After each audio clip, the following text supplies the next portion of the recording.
கர்த்தர் நல்லவர். தேவ பிரசன்னம், அதாவது ஆமென். உப்பு தண்ணியில போட்டா அதுக்கப்புறம் உப்பை பார்க்க முடியாது. அதுக்கப்புறம் அந்த உப்பு தண்ணியில இருக்குன்னு அறியணும்னா அது டேஸ்ட் பண்ணணும். ஆண்டவர் வந்து அசைவாடி கொண்டு இருக்கும் போது ஆமென், அந்த பிரசனத்துல நம்ம எவ்வளவு விட்டு கொடுக்க முடியுமோ அது நம்முடைய வாழ்க்கையை வந்து அழகாக்கிட்டே இருக்கும், அழகாக்கிட்டே இருக்கும். கொஞ்சம் உப்பு போடுவாங்க பாருங்க, அந்த ஃபுட்டு வந்து அவ்வளோ டேஸ்டா மாறிடும். கொஞ்சம் எடுத்து இப்படி போடுவாங்க, அவருடைய அந்த ஒரு தொடுதலே போதும் நம்முடைய வாழ்க்கையை வந்து அது வரைக்கும் வேஸ்ட், அதுக்கப்புறம் டேஸ்ட். ஆமே, யார் நமக்காக இந்த கல்லை ஆமே ஆயத்த ரெடியா தான் போறாங்க. ஆமே, இவங்களுக்கெல்லாம் விசுவாசம் கிடையாது, அதனால அந்த கல்லெல்லாம் புரட்ட முடியாது. இல்லை, நீங்க ஒரு விஷயம் கவனிச்சீங்கன்னா தெரியும், ஆண்டவர் செய்யணும்னு நினைக்கிறது செஞ்சுட்டே தான் இருக்கிறார். ஆமே, இன்னைக்கு நாம எல்லாம் இங்க வந்து இருக்கணும், நமக்கான சில ரேமாக்களை கேட்கணும் அப்படிங்கிறது தேவ சித்தம். ஆமே, கர்த்தர் பேசுவார். இயேசுவின் நாமத்தில் இந்த வார்த்தை ஒரு விஷயம் கூட எடுத்து சொல்லுகிறேன். எது எது ஒரு பெரிய கேள்வியா இருந்ததோ அதுல இருந்து அவருடைய உயிர்த்தெழுதலை சொல்ல போறீங்க. எந்த கல்லறையின் கல்லை என்னை மாறுபடி, எந்த கல்லறையின்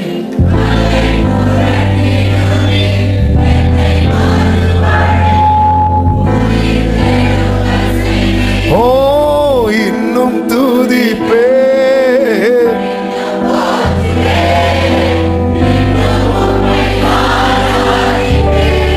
ஆமே, கல்லை பார்க்க வந்தவங்க கல்லுக்கு மேல இருக்கிற தூதனை பார்க்கறாங்க. தூதன் உட்கார்ந்து இருந்து கல்லை புரட்டி அதுக்கு மேல கொஞ்சம் அதை இமேஜின் பண்ணி பாருங்க. உங்க லைஃப்ல சாத்தியமே இல்லாத காரியத்துக்கு மேல உங்களை உட்கார வச்சு உங்களை சாட்சி சொல்ல வைக்கிறது. இது முந்தின நாள் நடக்கல, அதுக்கு முந்தின நாள் நடக்கல, ஆனா இன்னைக்கு நடந்துச்சு. ஏன்னா அவர் உயிர் தெளிந்ததுனால, அவர் இன்னைக்கு உயிரோடு தான் இருக்கிறார். இந்த பத்மோ தீவு உனக்கு பலிபீடம் ஆகும். இந்த 7 மடங்கு அக்கினி உனக்கு. ஹல்லேலூயா. கர்த்தர் நல்லவர். படகுல இருந்து நீரே ஆனால்னு கேட்ட பேதுருவை கடல்ல இறக்கி ஆண்டவரேன்னு சொல்ல வைத்தார். பாத்தீங்களா? கர்த்தர் சொல்ல வைப்பா. ஆமே, அந்த 7 மடங்கு அக்கினிக்குள்ள இருந்து வெளியே வந்ததுக்கு அப்புறம் அதுதான் அவங்களுக்கான புல்பீட்டு. ஆண்டவரே, என் ஆண்டவர் கிரியேட் பண்றார். நீங்க எல்லாம் அதை வந்து உங்க முடிவா பார்த்துட்டு இருக்கிறீங்க. நிறைய இடத்துல கர்த்தர் அப்படிதான் செய்ய வைக்க போறார். நான் கர்த்தர், எனக்கு காத்திருக்கிறவர்கள் வெட்கப்பட்டு போவது இல்லை என்பதை. இயேசு கல்லறை பக்கத்திலே நின்னார்ல. யார் கல்லறை பக்கத்திலே நின்னார்? கல்லறை பக்கத்துல அந்த வழியிலே நிற்கிறார். அவனை எங்கே வைத்திருக்கிறீர்கள் அப்படின்னார். நேர வந்தார். எதுக்கு தெரியுமா? மாலை போட்டு மெழுகுவத்தி கொளுத்தி வச்சுட்டு சல்யூட் அடிச்சுட்டு போறதுக்கு இல்ல. ஆமென். சிலர் கல்லறையை படுத்துற பாடு இருக்கு. உள்ள இருக்கிறவங்களுக்கு மட்டும் கொஞ்சம் உயிர்ந்தா சொல்லுவாங்க, கொஞ்சம் நிம்மதியா இருக்க. இங்கே வந்து ஏற்கனவே மூச்சு முட்டுது, நீ மேல வந்து தீயெல்லாம் வச்சு மாலை, அது கொஞ்ச நேரத்துல அது வாட தாங்க முடியாது, அது அழுகி. ஹல்லேலூயா. ஆமென். ஆண்டவர் வந்தது கல்லை புரட்டி போட அப்படின்னா. இங்க வந்ததே எதுக்கு தெரியுமா? இந்த இடத்துல வேதம் சொல்லுகிறது, அவர் லாசருவை உயிரோடு எழுப்பினது நிமித்தம் அநேக யூதர்கள் அவர் மேல விசுவாசம் வைத்தார்கள். அப்போ ஆமென், நம்மளை நிறுத்தி ஒரு கூட்டத்தை கொண்டு வரணும்னா சம்டைம்ஸ் கல்ற வரைக்கும் கொண்டு போவார். கதரேனே கதரேனே கதரேனே நாட்டு மக்களுக்கு சுவிசேஷம் யார் மூலம் போச்சுன்னா 6000 டிகிரி முடிச்ச 6000 லெகியோன் அவனை கர்த்தர் எங்க வர போக வச்சுட்டார் தெரியுமா? கல்லறை வர. அவனுடைய குடியிருப்போ கல்ல ஆத்து வரைக்கும். வீட்டில இருந்து கத்துனா, தெருவுல இருந்து கத்துனா, கடைசியில எங்க இருந்து கத்துனா தொந்தரவு இருக்காதோ அங்க வர போனதுக்கு அப்புறம் அவனுடைய குடியிருப்பு கல்லறைன்னு ஆயிட்டு. இப்போ இக்கரையிலிருந்து சத்தம் போடுறார், அக்கறைக்கு போவோம் வாருங்கள் அப்படிங்கிறார். ஓ, என்ன ஆண்டவருங்க! இதுக்கு மேல இல்லைன்னு வரும் பாருங்க உங்க லைஃப்ல. அப்ப வருவார். என் கல்லறையே கல்லை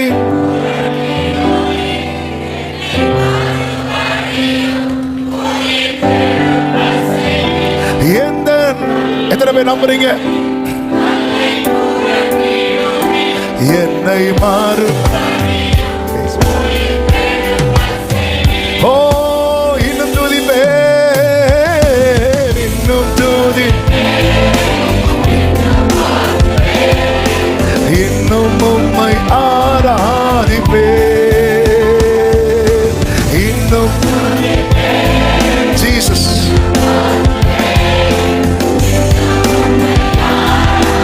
ஆமென், ஆமென், ஆமென், ஆமென். கர்த்தர் நல்லவர்.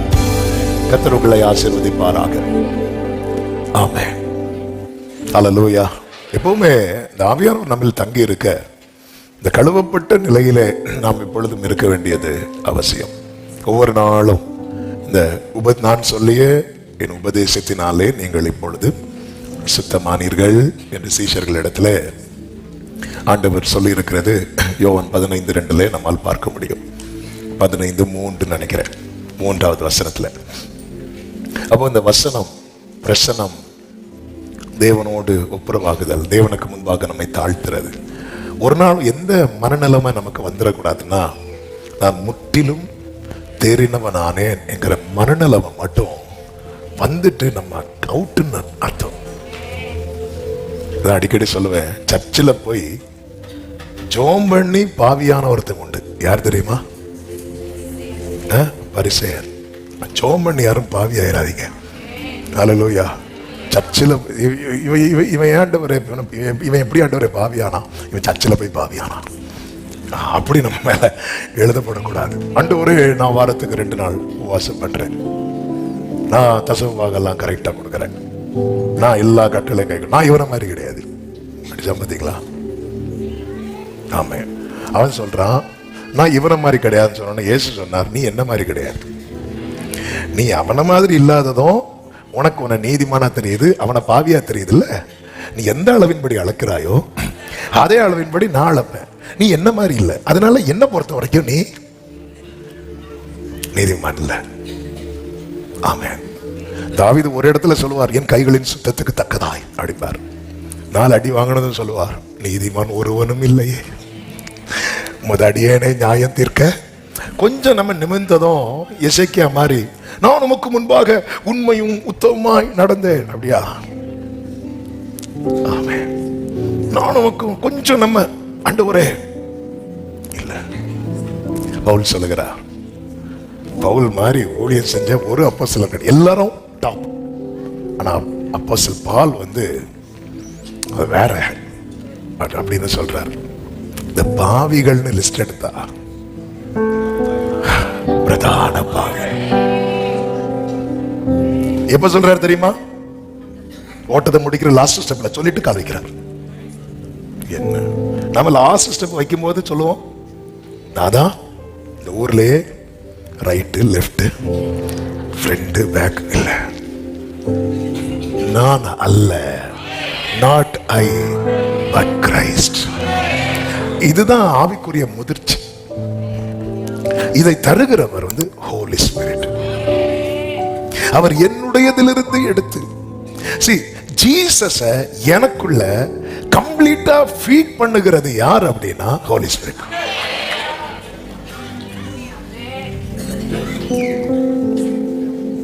அப்ப ஜீசஸ எனக்குள்ள ஃபீட் பண்ணிட்டே இருக்கிறார், என்னுடையதிலிருந்து எடுத்து. அது எப்படி ஆக்குது என்ன அப்படின்னா, என்ன ஜீசஸை போல பார்க்க வைக்குது. ஜீசஸ் அது நமக்கு தெரியுது. ஹோலி ஸ்பிரிட் பரிசுத்த ஆவியானவர் நம்மில் தங்கி வாசம் பண்ணும் போது அந்நிய பாஷைங்கிறது ஒரு அடையாளம், ஒரு சைன் அல்லது ஒரு கிஃப்ட். உலகம் நான் அபிஷேகம் பண்ணப்பட்டிருக்கிறேன் என்பதை அறிவது அந்நிய பாஷையை வைத்துள்ள, ஃப்ரூட்டை வைத்து. ஃப்ரூட் வேணும்னா ரூட் வேணும். ஆமென். ஆவியானவர் இயேசு சீஷர்கள்ட்ட நிறைய காரியத்தை பேசுறார். பேசிட்டு சொல்ல இன்னும் நிறைய பேசுனா நீங்க தாங்க மாட்டீங்க அப்படின்னார். சத்தியாவியாகிய தேற்றரவாளன் வருவார், அவர் உங்களை சகல. அப்போ ஹோலி ஸ்பிரிட் வந்து நம்மளை எதுக்குள்ளதான் எப்பவுமே வச்சிருப்பார் அப்படின்னா சத்தியத்துக்குள்ள. அப்போ அந்த சத்தியத்துக்குள்ள அந்த ட்ராக்கை விட்டு நம்ம மாறிட்டோம்னா அவர் ஆக்டிவா செயல்பட முடியாது. அவர் சைலண்ட் ஆகிடுவார், உடனே விலகிடுவார். உடனே எல்லாம் விலக மாட்டார், ஆனா அவர் துக்கப்பட்டுட்டே இருப்பார், துக்கப்பட்டுட்டே இருப்பார். ஒரு கட்டம் தாண்டும் போது இனி இல்லைன்னு வரும்போது அவர் விலகிறாரா என்று சொல்வதை விட பைபிள் சொல்லுது ஆவியை நம்மளே அவர் விலக வச்சிரும். நம்ம லைஃப்ல நம்ம பண்ற சூசைடை விட பெரிய ஒரு ஆவியை அவித்து போடாதீங்க அப்படின்னா நம்மளே, அதாவது மாம்சம் ஆவிக்கு விரோதமாய், ஆவி மாம்சத்துக்கு விரோதமாய் போராடிட்டே இருக்கும். நம்முடைய நினைவுகளே அது போராடும். ஒன்று சொல்லும், அவங்க பேசிட்டாங்க அப்படின்னு இருக்கும்போது நம்முடைய நல்ல நினைவுகள் சொல்லும். அதான் பைபிள் லாங்குவேஜில் ஆவி சொல்லும், நீ அமைதியாரு. மாம்சம் சொல்லும், நீ அமைதியா இருந்தா இன்னும் உன் தலையில ஏறுவாங்க. ஆமா, 4 பேர் கேட்கறது மாதிரி இவங்களை சத்தம் போட்டேன்னா அப்ப நம்ம மாம்சத்துக்கு அது ரொம்ப பிடிக்கும். இப்ப மாம்சம் டாமினேட் பண்ணும். மாம்சம் எதுல இருந்து உருவாக்கப்பட்டது? மண்ணு எதுக்கு ஃபுட்டு? பாம்புக்கு ஃபுட்டு. ஆமென். சில பார்க்கறாங்க என்ன செய்தி போல இந்த மண் இருக்குல்ல, மண்ணு எதோட ஃபுட்டு தெரியுமா? பாம்போட ஃபுட்டு. அப்புறம் மாம்சிகம் என்ன டாமினேட் பண்ணும்போது நான் யாருக்கு இலை போட்டு சோறு போட்டு வச்சிருக்கிறேன்? சில பார்க்கறாங்க, அது சரி நான் ஃபாஸ்டிங்ல இருக்கேன், அது வந்து சாப்பிட்டுட்டு போகுதா? அதான் அதனாலதான் பவுல் சொல்லுகிறார், நாங்கள் எந்த எண்ணங்களையும் கிறிஸ்துவுக்குள் நாங்க சிறையாக்கிறோம். அப்பா இப்படி ஒரு எண்ணம் வருதுப்பா, இப்படி ஒரு எண்ணம் வருதுப்பா, வருதா? பிள்ளைங்கிற அதிகாரத்தை தந்துட்டார்ல, அதை கண்டம் பண்ணுங்க. அது ஏன் கண்டம் பண்ண மாட்டேங்கிறோம் அப்படின்னா 2 காரியம். ஒண்ணு பயம். நான் கண்டம் பண்ணி அது வந்து என்ன கண்டம் பண்ணிட்டுனா அந்த பயம்.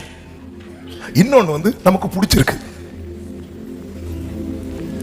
இன்னொன்னு நமக்கு பிடிச்சிருக்கு. ரைட். அப்படி பேசினதுக்கு அப்புறம் ஒரு சமாதானம் வரும் பார்த்துருக்கீங்களா? சில பேசிட்டு அவங்க உண்டு இல்லைன்னு பண்ணிட்டேன் தெரியுமா? எஸ், உண்டு இல்லைன்னு பண்ணிட்டேன். பாம்பு உண்டுனும் பரிசுத்தாவி இல்லைன்னும் பண்ணிட்டேன்.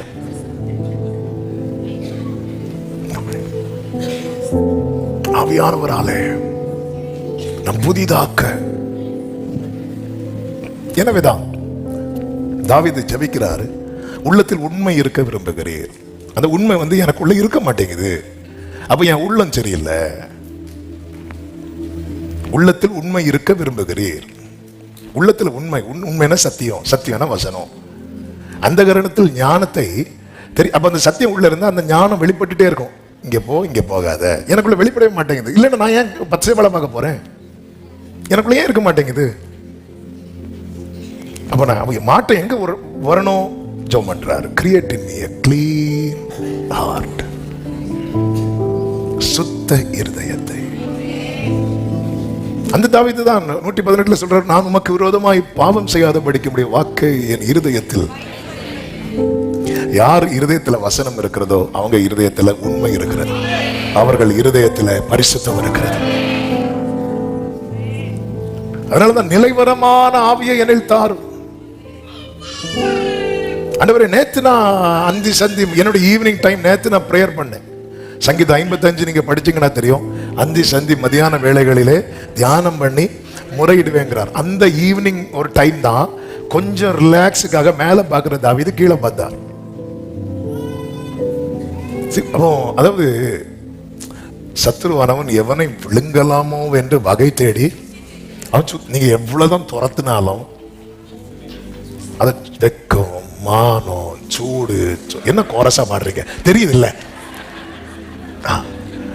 இயேசு அப்பால போ சாத்தானேன்னு சொன்னதுக்கு அப்புறமும் அவன் சில காலம் சரி இவ்வளவு கஷ்டப்பட்டு சொல்றாரு, நான் கொஞ்ச நாள் போயிட்டு திரும்பி வரான். ஆளு தெரியாம திரும்பி வந்தான், ஒரே மிதி. ஹல்லேலூயா. ஒரு தேவ பிள்ளை இதை நல்லா புரிஞ்சுக்கணும். எனக்கு தேவை, எனக்கு ஹோலி ஸ்பிரிட் தேவை. எதுக்காக? அந்நிய பாஷை பேசுறதுக்கா? நல்ல ஸ்பீடா கை தட்டுறதுக்கா? இல்ல. அந்நிய பாஷை அடையாளத்து உண்டு, அது தேவை. நான் சொல்றது சரியா புரிஞ்சுக்கணும். எதுக்கு ஹோலி ஸ்பிரிட் தேவை? என்ன பாக்குறவங்க ஒரு நாளாவது ஜீசஸ் என்கிட்ட பாத்துறாங்க, ஜீசஸை ரிஃப்ளெக்ட் பண்ண.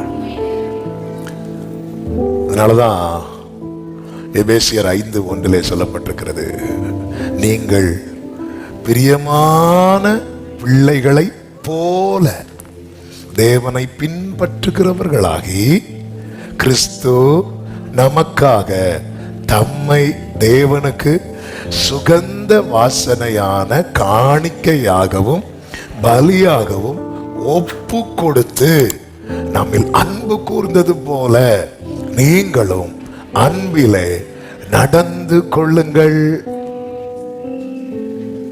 அதுக்குதான் முந்தின அதிகாரத்தில் சொல்லப்பட்டிருக்கிறது, பரிசுத்த ஆவியை என்ன படுத்திடாதீங்க. அது எந்த வசனம்? அதுக்கு நேர மேல இருக்கும். 4:30 வாசிங்க.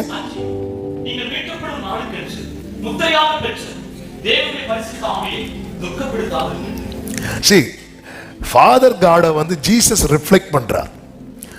பரலோக தேவனை இயேசு ரிஃப்ளெக்ட் பண்ணும்போது, அதை பிரதிபலித்த போது, அதை வெளிப்படுத்தின போது எல்லாரும், யோவான் சொல்லுகிறார், தேவன் பழைய ஏற்பாட்டில் ஆண்டவரை குறித்து எழுதப்பட்டிருக்கிறது, அவர் பட்சிக்கிற அக்கினியா இருக்கிறார். எஸ், அது உண்மை, அதுல மாற்றம் கிடையாது. ஆனா இன்னொரு சத்தியத்தை அநேகரால உள்வாங்க முடியவில்லை. அதை இயேசு வெளிப்படுத்தும் போது ஆமென், யோவான் எழுதுகிறார், தேவன் அன்பாகவே இருக்கிறார்.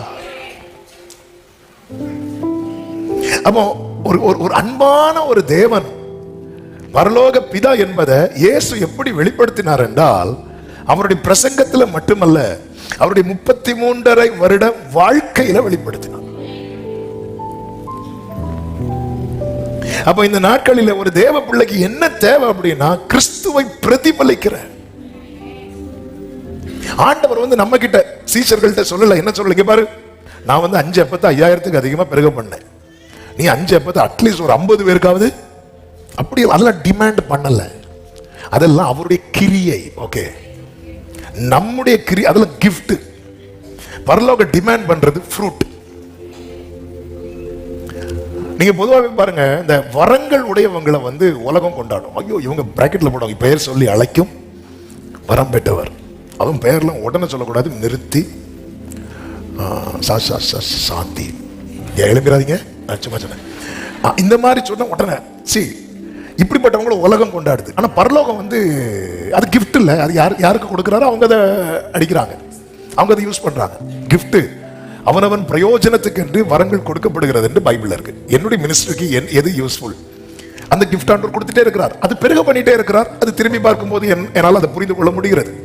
இன்னைக்கு என்னில் வெளிப்படுகிற அநேக காரியங்கள் ஒரு 5 வருஷத்துக்கு முன்னாடி என்கிட்ட இல்லை, அல்லது ஒரு 2 வருஷத்துக்கு முன்னாடி என்கிட்ட இல்லை, ஊழியத்துக்கு வந்து ஆரம்பத்தில் இல்லை, அழைக்கும் போது இல்லை, அது தெரியுது. அப்போ இது கர்த்தருடைய அவர் கிஃப்ட்டை வச்சு அது ஆவியானவர் உள்ள இருந்து அதை செயல்படுத்துகிறார். இதுல மேன்மை பாராட்ட ஒண்ணுமே இல்லை. 2 மார்க் கொஸ்டின் கூட படிச்ச கொஸ்டின் வரும், மறந்துடும். எப்படிங்க இருக்கும்? இதுக்கு படிக்காத கொஸ்டின் வந்திருந்தா கூட கொஸ்டின் டஃப்னு வீட்டுல இருந்து இப்படிப்பட்டவனை நிறுத்தி வந்து வசனங்களை டெய்லி பேச வைக்கிறார்னா இது ஒண்ணுமே கிடையாது. ஆமே, இது வேற. அவர் ஏதோ ஒரு காடை உள்ள போட்டார், அதை உருவனா தெரியும். ஆமா, இது கிஃப்ட். ஆனா இந்த கிஃப்டை வச்சு என்னால பரலோகம் போக முடியாது. இந்த கிஃப்டை வச்சு எனக்கு கொடுக்கப்பட்ட ப்ராஜெக்ட் என்னால செய்ய முடியும்.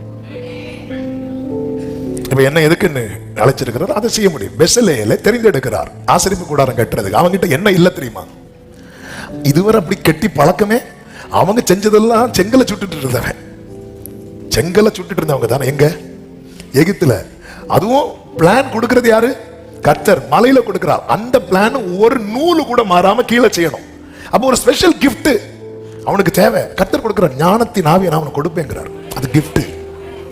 அந்த ஞானத்தின் ஆவி நான் தான் கட்டினேன்னு சொல்லிட்டு ஆசரிப்பு கூடாரத்துக்கு உள்ள போக முடியுமா? கிஃப்ட வச்சு எனக்கு கொடுக்கப்பட்ட ட்ராக்ல என்னால ஓட முடியும். ஆண்டவர் இன்னைக்கு உங்களை நீங்க சிலதை சாதிச்சிருக்கிறீங்கன்னு வைங்களேன். இதெல்லாம் கர்த்தர் முன்னமே பார்த்து அது செய்யறதுக்கு என்ன கிஃப்ட் உங்களுக்கு தேவை அதை கொடுத்திருக்கிறார். அதாவது எல்லாருக்காக ஒருவன் மரிப்பது நல்லதுன்னு ஒரு ஆள் ப்ராஃபஸி சொன்னார் ஜீசஸ் பீரியட்ல. யார் தெரியுமா?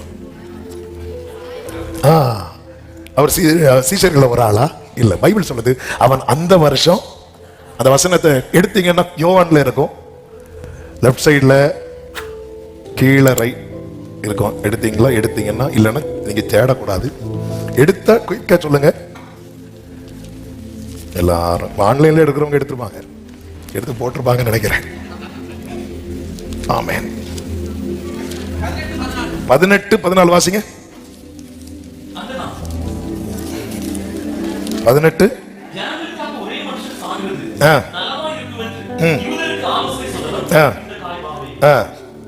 அந்த காய் ஆக்சுவலாக முன்னாடி வரும். 13 11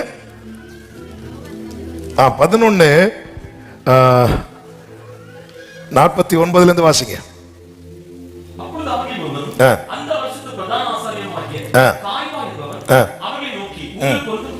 உங்களுக்கு ஒண்ணுமே தெரியாது, ஜனங்கள் எல்லாரும் கெட்டு போகாதபடிக்கு ஒரே மனுஷன் மரிப்பது நமக்கு நலமா இருக்கும் என்று நீங்கள் சிந்தியாமல் இருக்கிறீர்கள் என்றான். அடுத்த வசனம் இந்த வேட கவனிக்க. இதை அவன் சுயமாய் சொல்லாமல் அவன் பொசிஷன் அது ஆனதுனால இயேசு யூத ஜனங்களுக்காக மரிக்க போகிறார் என்றும் மாத்திரமல்ல சிதறி இருக்கிற தேவனுடைய பிள்ளைகளை ஒன்றாக சேர்க்கிறதற்காக மரிக்க போகிறார் என்றும் ஒரு 1.5 ஆலையாவும் ஒரு 3/4 ஆமேனும் வந்துச்சு. ஐயோ அவங்க சொல்லிட்டாங்க. அப்போ அது உங்களுக்கு கொடுத்த கிஃப்ட். இந்த அண்ணா இப்ப பரலோகத்துக்கு போற நினைக்கிறீங்க, தூதர்லாம் வெயிட் பண்ணிட்டு இருக்காங்க. எங்க தலைவரையா நீ கை வச்ச, வா எப்படி இருக்கும் தெரியுமா தூதர்களுக்கு. ஆனா ப்ராஃபஸி கரெக்ட். இன்னைக்கும் செய்தியை மாத்தி பேசிட்டு இருக்கிறார். ஆமென். Prophecy correct. போன சண்டே தானே கேட்டோம், ஒருத்தர் சாப்பிடாம பயணிக்கும் போது ஒரு வயசான ஒருத்தர் கூட்டிட்டு போய் வீட்டுக்கு வா. இல்ல ஆண்டவர் சொல்லிட்டார் நீ சாப்பிடாம போகணும். ஆண்டவர் என்கிட்ட சொல்லியிருக்கிறார் நீ சாப்பிடணும். அப்போ கரெக்டா இருக்கணும். வீட்டுல போய் சாப்பிட்டு இருக்கும்போது அவன் இப்போ உண்மையா ப்ராஃபஸி சொல்றான். நீ வார்த்தையை மீறினதுனால, நீங்க தானே சொன்னீங்க, வார்த்தையை மீறினதுனால போற வழியில ஒன்னு ஒரு சிங்கம் சாப்பிடும். சிங்கம் கொலை செய்யும் பாரு, சிங்கம் கொண்டு போடும். பார்த்தா சிங்கம் கொண்டு போட்டுச்சு. சிங்கம் என்ன செய்யல தெரியுமா? சாப்பிடல. ஒரு மிருகம் கீழ்ப்பிடித்து பாருங்க. சிங்கம் மிருகத்தை வேட்டையாடுறதே எதுக்கு தெரியுமா? சாப்பிடுறதுக்கு தான். அதுக்கு பசி ஆறிட்டு வைங்களேன், சின்ன எலி வர அதுக்கு முன்னாடி வாலாட்டிட்டு போவோம். முடிஞ்சா அது அதுக்கு பசிச்சா மட்டும் போறப்பல சிங்கம் கொண்டு நேரம் பார்த்தா அவனை கொண்டு போட்டுச்சு. சாப்பிடல, அவனை மட்டும் தான் கொண்டு போட்டுச்சு. பக்கத்துல ஒரு கழுதை இருந்து அந்த கழுதை என்ன பண்ணல. 1 ராஜாக்கள் 13 வீட்டுல போய் படிச்சுக்கோங்க. பல நேரத்துல மிருகங்கள் கூட கீழ்ப்படியும். தானியேல சிங்கக்கவியில போடும்போது பொதுவாகவே அப்படிப்பட்ட சிங்கங்களுக்கெல்லாம் கொஞ்சம் ஆகாரத்தை பார்த்து தான் போடுவாங்க. ஏன்னா அந்த பனிஷ்மெண்ட் யாரையாவது தூக்கி போட்டு அவங்கள என்ன பண்ணணும், கடிச்சு கொதறணும். அதனால அப்படியே வரும்போது தூதனை விட்டு வாயடைச்சிட்டார். கொஞ்சம் இன்னைக்கு நீ ஃபாஸ்டிங் போட்டேனா, 2 நாள் நீ ஃபாஸ்டிங் போட்டேனா, அடுத்து நல்ல ஃபீஸ்ட் இருக்கு. தானியேல் பாருங்க, அந்த ஒருத்தனுக்காக நீங்க 6-7 சிங்கங்கள் இதுக்கு அடி போடுறீங்க. நாளைக்கு ஒரு பெரிய டீமே உனக்குள்ள போட்டுதாரு. கொஞ்சம் நீ அமைதி ஆயிட்டேடா. எல்லாம் வாயடைச்சு. தானியேல் கிட்டவே மனது ஐயோ என்ன பண்ண. அடுத்த நாளே சரியான ஃபீஸ்ட்ல அதுக்கு எதிராக எழுமுனா மொத்த டீமே உள்ள போட்டாச்சு. கொஞ்சம் இது எல்லாருக்குமே ஒரு பாடம். சில 1-2-1க்காக ஆண்டவர்கிட்டே சண்டை போடுவோம். இப்போ எனக்கு இன்னும் விட மாட்டேன் உங்களை, நான் தின்னு அப்படி இல்லை. கொஞ்சம் ஆண்டவரை இது இல்லை, கொஞ்சம் வெயிட் பண்ணி இது இல்லை. அப்போ எதுக்கு டோரை திறந்து இவனை உள்ள இறக்குனீங்க? அப்போ எதுக்கு என் கண்ணில் இதை காட்டினீங்க? ஆமா, இது சொன்னதுனால சிலருக்கு ஆண்டவர் பேச வருகிறார். அப்போ இதுக்கு நான் ஜோம் பண்ணி கண்ணை திறந்ததும் என் முன்னாடி அந்த பிள்ளை வரணும்? கொஞ்சம் வெயிட் பண்ணு. ஏன் வெயிட் பண்ணு? உனக்கு தெரியாது, அது தொண்டையில் சிக்கும், அது பெரிய தலைவலி ஆயிரும். வெயிட் பண்ணு. அப்புறம் இல்லை, வெயிட் பண்ணு கொஞ்சம். இந்த மிருகங்களை பார்த்தீங்களா? அந்த மிருகங்கள். ஆமென், ஹல்லேலூயா. இங்க கவனிங்க, அந்த ஜனங்களுக்காக அப்போ வந்து கிஃப்டை வச்சு, இப்போ நம்ம லைஃப்ல ஒரு கிஃப்ட் அப்ளை ஆகுது. ஒரு எக்ஸாம்பிள் சொல்லி என்கிட்ட ஒரு கிஃப்ட் அப்ளை ஆகுது. இதை வச்சு நான் பரலோகத்துக்கு போயிடுவேன்னு மட்டும் நினைப்பேன்னு வைங்களேன், என்ன மாதிரி ஒரு முட்டாள் இந்த உலகத்தில் இருக்க மாட்டான். என்ன மாதிரி முட்டாள் இருக்க மாட்டான்னா ஆமென். கர்த்தர் உங்களே ஆசீர்வதிப்பாரா? சரி, எனக்கு அந்த கிஃப்ட் இருக்கு, நான் பரவாயில்ல. அன்னைக்கு வந்து இப்போ இவ்வளோ இருக்கு முன்னாடியும் என்னால் ப்ரீச் பண்ண முடியுது, பாட முடியுது, இப்படியே நான் நினைச்சிட்டு இருந்தேன்னா இதை வச்சு நான் என்ன பண்ணிடுவேன்? அதனால தான் நாங்கள் நிறைய பேர் வந்து ஆண்டவர் உம்முடைய நாமத்தினாலே, அது நான் செஞ்சது, நீ செய்யல.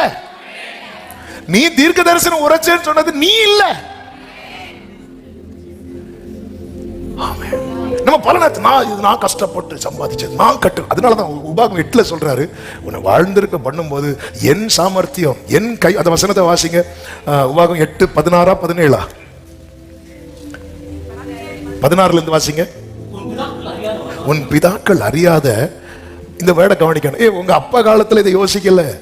உன் பிதாக்கள் அறியாத மன்னாவினாலே வனாந்திரத்தில் உன்னை போஷித்து வந்தவருமான உன் தேவனாகிய கர்த்தரை நீ மறவாமலும், என் சாமர்த்தியமும், மை பவர், மை மைட், அப்படி இல்ல, என் சாமர்த்தியம், என் கைபலன் இந்த ஐஸ்வர்யத்தை எனக்கு சம்பாதித்தது என்று வெளியே சொல்ல மாட்டோம். வெளியே பேசலாம், கர்த்தர் தந்தார், கர்த்தர் தந்தார். ஆனா உள்ள சொல்லு பாருங்க, அதுதான் கர்த்தர் கேட்பார். அப்படி உன் இருதயத்தில் சொல்லிக் கொள்ளாமலும் இருக்க எச்சரிக்கை. இதுல ரொம்ப கேர்ஃபுல்லா இருக்கணும். பரவாயில்ல, நான் வந்ததும் இதெல்லாம் இல்ல, எச்சரிக்கையா இருந்து உன் தேவனாகிய கர்த்தரை நினைப்பா. இப்படிப்பட்ட ஒரு உயர்வு, ஒரு மேன்மை வரும்போது உடனே யாரை நினைக்கணும் தெரியுமா? ஆண்டவர் என் கூட இருக்கிறார்.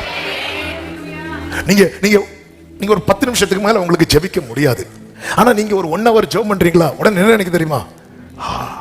ஆண்டவர் இருக்கிறார். இப்பெல்லாம் நான் எப்படி ஜெபம் பண்ணுவேன் தெரியுமா? உங்களுக்கு தெரியாது. சிலர்லாம் அது வந்து ஒரு பெரிய, நான்லாம் அப்படி வந்தேன்னா என் வீட்டு கதவை அடைச்சிருவேன். யாரும் இருக்க மாட்டாங்க. எஸ், ஆண்டவர் இருக்க மாட்டார்.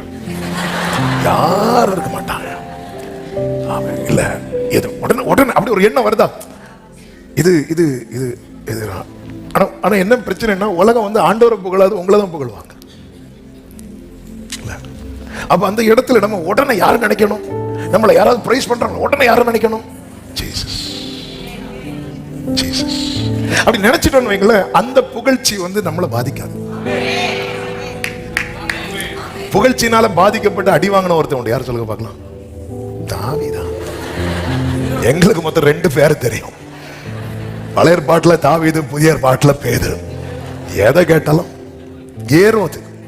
ஏரோது என்ன பண்ணார் அப்படின்னா, அவர் வந்து கர்த்தருடைய வார்த்தையை, யாக்கோபை கொன்னுட்டு கர்த்தருடைய வார்த்தையை பேசினான். அப்படி பேசுறான். பேசும்போது ஜனங்கள் எல்லாம் சொல்றாங்க, இது யார் சத்தம் தான்? இது கர்த்தருடைய சத்தம் தான் அப்படின்னு சொல்லிட்டாங்க. சொன்னதும் அடுத்த ஒரு வார்த்தை இருக்கும் பாருங்க. அந்த அப்போஸ்தலர் 12வது அதிகாரம் எடுத்தீங்களா? 12வது அதிகாரம் அதனுடைய 22 23. அப்பொழுது ஜனங்கள், இது மனுஷ சத்தம் அல்ல, இது தேவ சத்தம் என்று ஆர்ப்பரிச்சுட்டாங்க. அவன் உடனே என்ன பண்ணி இருக்கணும்? அந்த குளோரியை யாருக்கு கொடுத்திருக்கணும்? தேவனுக்கு கொடுத்திருக்கணும். அவன் அப்படி கொடுக்காததுனால ஊட்டானே. அப்ப அந்த குளோரியை நம்ம கொடுக்காம நம்ம பிடிச்சு வைக்கும் போது நமக்கு விழுற ஏரோதுக்கு இது ஒரு பெரிய ஒரு சத்தியத்தை ஆவியானவர் இன்னைக்கு நம்மோடு பேசிக் கொண்டிருக்கிறார். அதனாலதான் சீஷர்களை கூப்பிட்டு ஆண்டவர் என்ன சொல்வார்னா, எல்லாரும் புகழும் போது உங்களுக்கு ஐயோ, எல்லாரும் புகழ்றானா உனக்கு அப்ப ரெடி ஆயிட்டு பேதுருவே, கொஞ்சம் கேர்ஃபுல்லா இருந்துரு. ஆமா, எல்லாரும் அப்படிதான். ஏன்னா அவங்க அந்த அந்த அந்த ரிசல்ட்டை பார்க்கறாங்க. ஆனா அதுக்கு பின்னாடி நம்ம ஒண்ணும் இல்லாம பிள்ளையான் சொல்லுவாரு, யாக்கோபே உன் வாசஸ்தலங்கள் எவ்வளவு அழகு, யாக்கோபே உனக்கு தானே தெரியும், யாக்கோபே ஒண்ணுமே இல்லாம தலைக்கு கீழே ஒரு கல்லை வச்சு இன்னைக்கு சத்துருக்கள் எல்லாம் சுத்தி இருந்து உன்னை பார்த்து பொறாமப்படுறாங்க, உன்னை பார்த்து இவனை இல்லாம ஆக்கிறன்னு சொல்றாங்க. ஆனா உன் ஆரம்பம் எப்படி இருந்து யாக்கோபே? நீயும் ஒரு கல்லும். ஆமா, இதுதான். ஒரு கல்லை எடுத்து வச்சு நைட்டுனா அதை படுக்க வைக்கிற, காலையிலன்னா அதை தூணாக்குற. ஆண்டவர் வந்து ஒருத்தங்களை உயர்த்தணும்னு நினைச்சிட்டாருன்னா அவன் அவங்களுக்கு என்ன தேவையோ அதை கொடுத்துட்டே இருப்பா. ஆனா ஒரு தேவ மனிதர் பாஸ்டர் ஜோசப் பாலச்சந்திரன் அவர்கள் அடிக்கடி சொல்லுவாங்க, விஷன் இருக்குனாலே ப்ரொவிஷன்ஸ் இருக்கும். ஆமா, விஷன் இருக்கா, அதுக்கான காரியங்கள் எல்லாம் கருத்து. விஷன் இருக்கா, ஓகே, போயிட்டே இரு. ஆண்டவர் தருவ. இஸ்ரவேல் ஜனங்களை எகிப்திலிருந்து புறப்பட்டு போக வைக்கிறார். வழிக்கு ஒண்ணுமே ஆயத்தப்படுத்தல. அடுத்து என்ன செய்யணும், கர்த்தர் என்ன செய்ய வச்சார் பாத்தீங்களா? அவ்வளவு வீட்லயும் போய் பொண்ணு பொருளை வாங்க வச்சுல கொண்டு போனார். இன்னும் ஏன் இது அதனாலயான்னு தெரியல. ஆனா ஒரு தேவ மனிதர் சொன்ன வார்த்தையை இந்த இடத்துல எடுத்து சொல்றேன். இப்ப திடீர்னு யோசேப்ட்ட சொல்றாரு, தாயையும் பிள்ளையும் தூக்கிட்டு இங்க இருந்து அங்க போய் எப்படி வாழ போறார், எப்படி ஜீவனம் பண்ண போறார், இதெல்லாம் தெரிஞ்சுதான் 3 சாஸ்திரிகளை கொண்டு வந்தார். அதுல ஒரு சாஸ்திரி என்ன கொடுத்துட்டு போனார் தெரியுமா? பொண்ணு கொடுத்துட்டு போனார். உனக்கு விஷன் இருக்கா, அடுத்த ட்ராக் இதுதான் தெரியுதா? ஆமே, அதுக்கு என்ன தேவையோ, ஆமே, எந்தெந்த பேப்பர்ல சைன் வேணுமோ சைன் கிடைக்கும். என்னென்ன தேவை சந்திக்கப்படணும் சந்திக்கப்படும். என்னென்ன டோர் ஓபன் ஆகணுமோ. ஆனா இப்படி நடக்கும்போது இது என் கை சாமர்த்தியம், இது என் கை பலன் இப்படி சொல்லிடக்கூடாது. உடனே நீ என்ன நினைக்கணுமா? உன் தேவனாகிய கர்த்தரை நினைப்பாயாக. அவரே, எல்லாரும் சொல்லுங்க பார்க்கலாம், அவரே, எல்லாரும் சொல்லுங்க பார்க்கலாம், அவரே.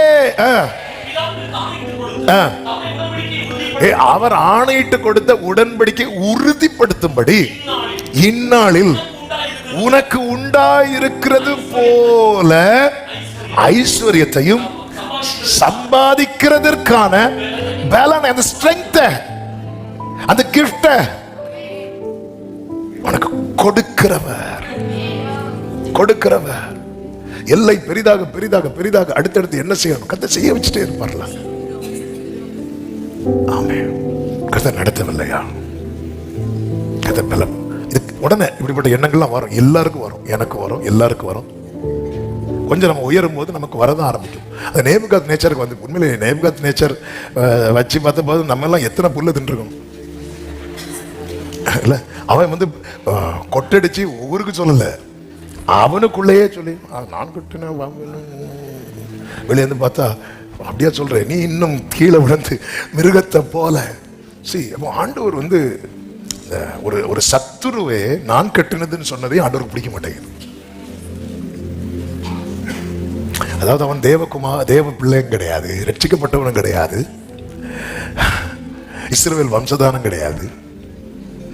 அவனே வந்து இது நான் கட்டினதுன்னு சொன்னதே ஆண்டவருக்கு என்ன செய்ய மாட்டேங்குது, பிடிக்க மாட்டேங்குது. நம்ம இங்க வந்து பாடுவோம், நான் அல்ல இயேசுவே.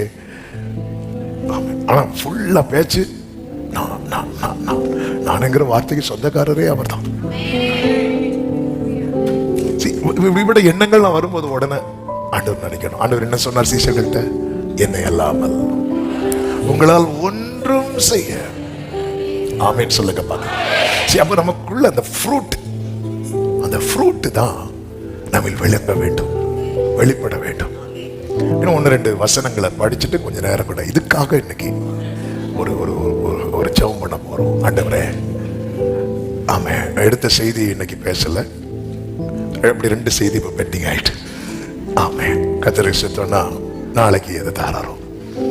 ஆமே, ஆனா இது இன்னைக்கு ஆவியானவர் தெளிவா இன்னைக்கு இதுதான் பேசணும்னு ஆவியில உணர்த்திட்டு இருக்கிறார். கிரைஸ்ட ரிஃப்ளெக்ட் பண்ணணும். ஹல்லேலூயா, thank you Jesus.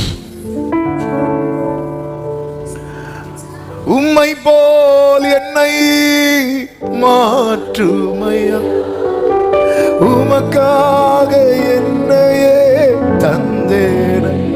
கைகளை உயர்த்தி உம்மை போல். ஆமெனப்பா, தந்தேனையா, வாழ்ந்தாலும் உம்மோடுதான் மரித்தாலும் ஜீசஸ் வாழ்ந்தாலும் மரித்தாலும் ஆமென். என் ஆத்மாவும் சரீரமும் என் ஆண்டவர்க்கே இனி வாழ்வது.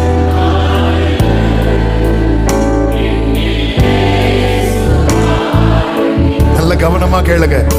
சில நேரத்துல நமக்குள்ள ஏன் இந்த மாற்றம் தேவை அப்படின்னா, ஒன்று, நம்மை குறித்து ஜனங்கள் தேவனை மகிமைப்படுத்த வேண்டும். கலாத்தியர் 1 கடைசியில சொல்லப்பட்டிருக்கிறது. 1:21 நினைக்கிற அந்த கடைசி வசனம் 24. என்னை பற்றி தேவனை they glorified God in me. ஆமென்.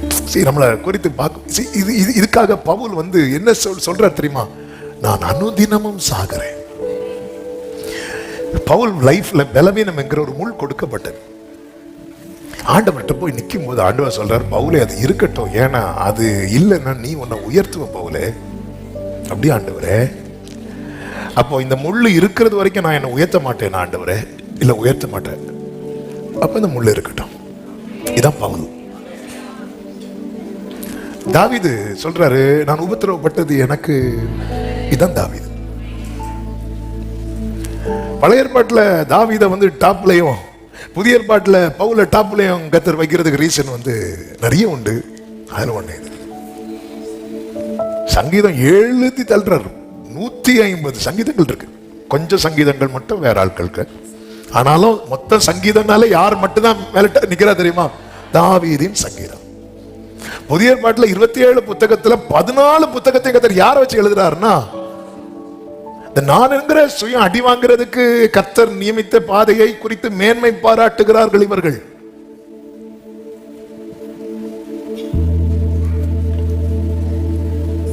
பவுலுடைய நிழல் பட்டு கூட சுகம் பெற்றவர்கள் உண்டு. ஆனா பவுலுக்கு சுகம் இல்லை. என்னை பற்றி, அதாவது என்னில் தேவன் மகிமைப்பட. அப்ப இதை செய்கிறவர் ஆவியானவர். ஹல்லேலூயா. எங்கு செல்ல வேண்டும்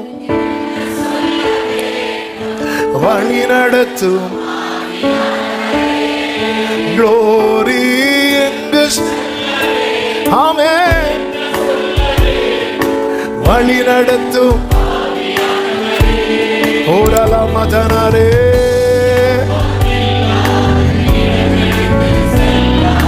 தடுத்து நிறுத்தும் ஆவியான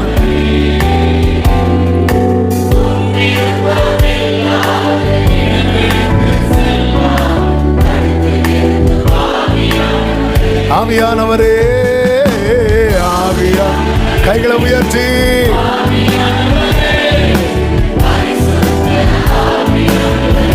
சரமலகமரே.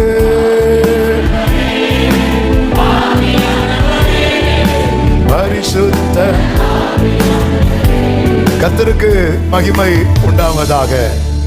என்னை பற்றி தேவனை, அது மாத்திரமல்ல, ஆமென், நான் எதற்கென்று பிடிக்கப்பட்டேனோ அது அடையணும்.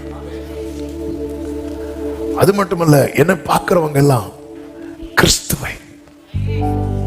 அதனாலதான் அவர் சொல்ற, நான் கிறிஸ்துவுடனே கூட சிலுவையில் அறையப்பட்டிருக்கிறேன்.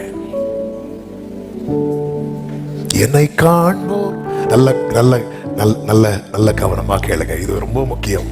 எல்லாருடைய ஜெபங்களை இதுவா இருக்கணும். ஆமென். ஹல்லேலூயா.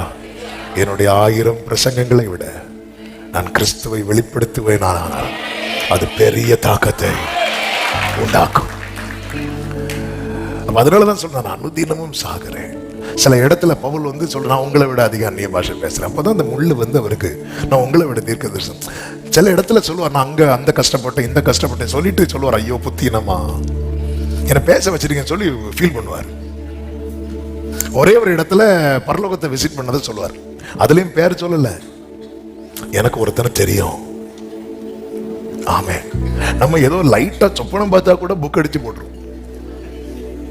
நான் முதல் விசை பரலோகத்துக்கு போயிட்டு வந்த போது என்னை யாரும் கண்டுக்கல. அவர் சொல்ல, எனக்கு ஒருத்தர் தெரியும், அவர் 3வது வானம் வரைக்கும் எடுத்துக்கொள்ளப்பட்டார். அவர் சரீரத்தில் இருந்து போனாரா ஆவியில போனாரா அதெல்லாம் தெரியாது. அதோட ஸ்டாப் பண்ணிட்டார். அதோட ஸ்டாப் பண்ணலைன்னா முள்ளு கூடும். அது சொல்லிட்டு தான் சொல்லுவார், நான் என்னை எனக்கு வெளிப்படுத்தப்பட்ட மேன்மைகளுக்கு படி நான் என்னை உயர்த்தாதபடிக்கு ஒரு முள் எனக்கு கொடுக்கப்பட்டிருக்கிறது. அப்போ ஒரு காரியம் கன்ஃபார்ம் ஆயிட்டு, என்ன, கர்த்தர் ஒருத்தங்க லைஃப்ல பர்பஸா ஒரு முள்ள கொடுக்கிறாருன்னா அவங்களுக்குன்னு ஒரு மேன்மையை கர்த்தர் வைத்திருக்கிறார்.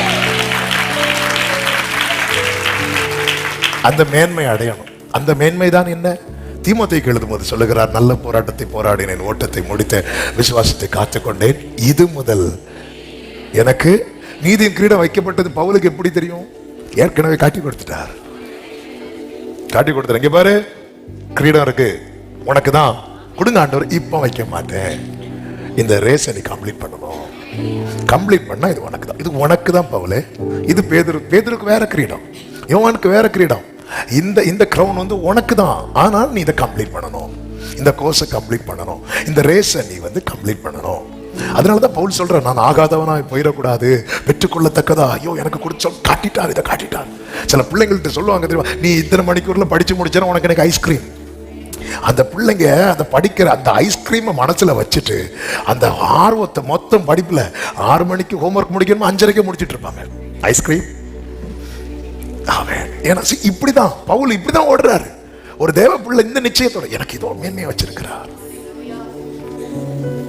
எனக்கு ஒரு பெரிய ஒரு குளோரியை வச்சிருக்கிறார். அதனாலதான் இந்த முள்ளு குத்தி குத்தி முன்னாடி தான் ஓட வைக்குது. அல்லேலூயா. சில பிள்ளைங்களை இழுத்தா கூட வரமாட்டாங்க. உடனே பெற்றோர் என்ன தெரியுமா பண்ணுவாங்க? ஒரு அடி. சிலர் வந்து அப்படி ஆட்கள் இருக்கிறான்னா கையை பிடிக்கிறது மாதிரி பிடிச்சிட்டு அப்படி ஒரு கிள்ளு. அது அந்த அம்மாவுக்கும் பிள்ளைக்கும் மட்டும்தான் தெரியும். கிள்ளிட்டு சொல்லுவாங்க, வெளியே தெரிய மாதிரி அழுதா, வீட்டில் போய் அடுத்த அடி இருக்கு, உடனே எல்லாத வீட்டில் போய் அழுதுக்கோ அப்படிதான் ஆண்டவர் சில நேரத்தில்.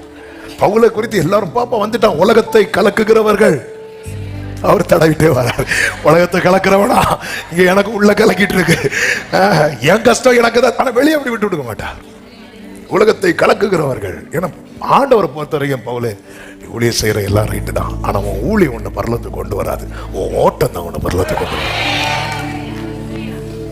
அதனாலதான் பவுல் சொல்லுகிறார், நான் எவ்வளவுதான் சுவிசேஷம் சொன்னாலும் அதை குறித்து நான் மேன்மை பாராட்டுவது எனக்கு தகுதியே கிடையாது. அது அது அது என் மேல விழுந்த கடமை. அதனாலதான் நாங்க எத்தனை நிருபம் எழுதிட்டு பவுல் சொல்றாரு, எப்படியாவது அந்த உயிர்த்தெழுதல்ல தகுதி ஆயிரணும். அல்லேலூயா. தகுதி இல்லை என் இயேசுவே, நீரந்தன் வீட்டில் வர வருந்தி அழைத்து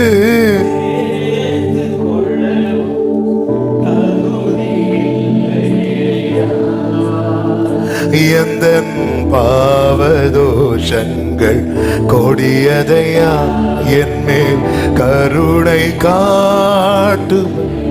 ஒரு வசனத்தை எடுத்து சொல்லி அப்படியே ஜெபிக்கலாம். தீத்துக்கு பவுல் எழுதின நிருபம் 3வது அதிகாரம்,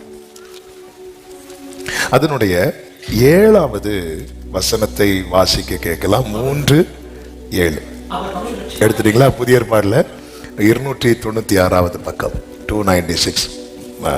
புதுசா பைபிள் பார்க்குறவங்களுக்கு இந்த பேஜ் நம்பர் சொல்றேன். பைபிள் ஒருவேளை இல்லாதவங்க ஸ்கிரீன்ல கூட நீங்க பார்த்துக்கலாம். 3:7.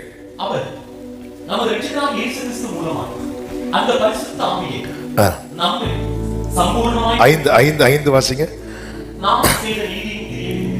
சாரி, 5. நாம் செய்த நீதியின் கிரியைகளை நிமித்தம் அவர் நம்மை ரட்சியாமல் தமது இரக்கத்தின்படியே மறு ஜென்மம், அதான் ரட்சிப்பின் அனுபவத்தை கொடுத்து